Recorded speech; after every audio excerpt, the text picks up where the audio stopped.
bonjour à vous. Bonjour à toi qui me regarde en ce moment et bienvenue à 3 minutes de prédication. Ce matin, comme nous allons partager la parole de Dieu ensemble.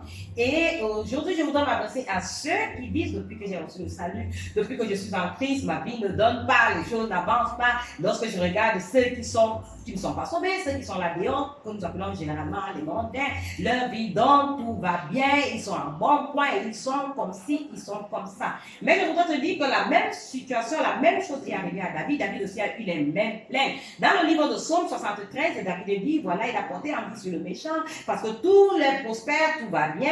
Mais ce qui s'est passé, c'est que dans le verset 19, David s'est rendu compte que la fin du méchant est soudaine. Lui, parce que le méchant, il est là d'un moment à l'autre, allez hop, il est parti et il n'y a plus de suite. Ce matin, nous allons regarder dans le livre d'Ecclésias, chapitre 9, le verset 2. Dans le livre d'Ecclésias, chapitre 9, le verset 2, Dieu nous donne beaucoup d'espoir. Pourquoi? Parce qu'il dit que tout arrive également à tous, même sort pour le bon comme pour le méchant, même sort pour celui qui est pur comme celui qui est impur, même sort pour le juste comme pour l'injuste, même sort pour celui qui craint Dieu comme pour celui qui ne craint pas, même sort également pour celui qui jure comme pour celui qui craint de jurer. Dans la Bible, Dieu nous a déjà montré que le même sort est pour tous. Ça veut dire que les mêmes situations que tu te rencontres, ce sont les mêmes situations que cela raconte, mais la différence est que nous avons la joie. Pourquoi? Parce que nous sommes en Christ. Parce que dans le livre de 2 Samuel chapitre 24, verset 14, David a dit, vaudrait mieux tomber entre les mains de Dieu que de tomber entre les mains des hommes. Oui, parce que les compassions de Dieu sont immenses,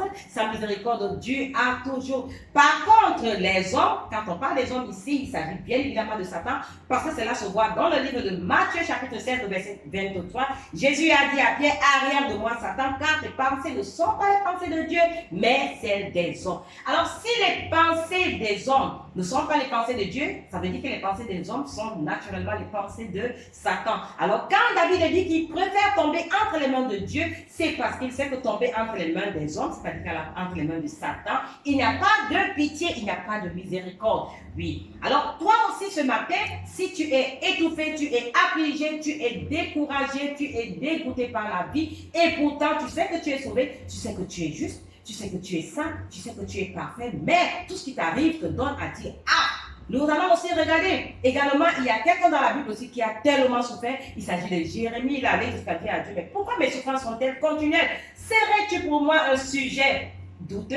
Mais Dieu lui a dit que si tu sais pas ce qui est précieux de ce qui est vide, si tu fais de moi la chose la plus précieuse, tu seras ma bouche.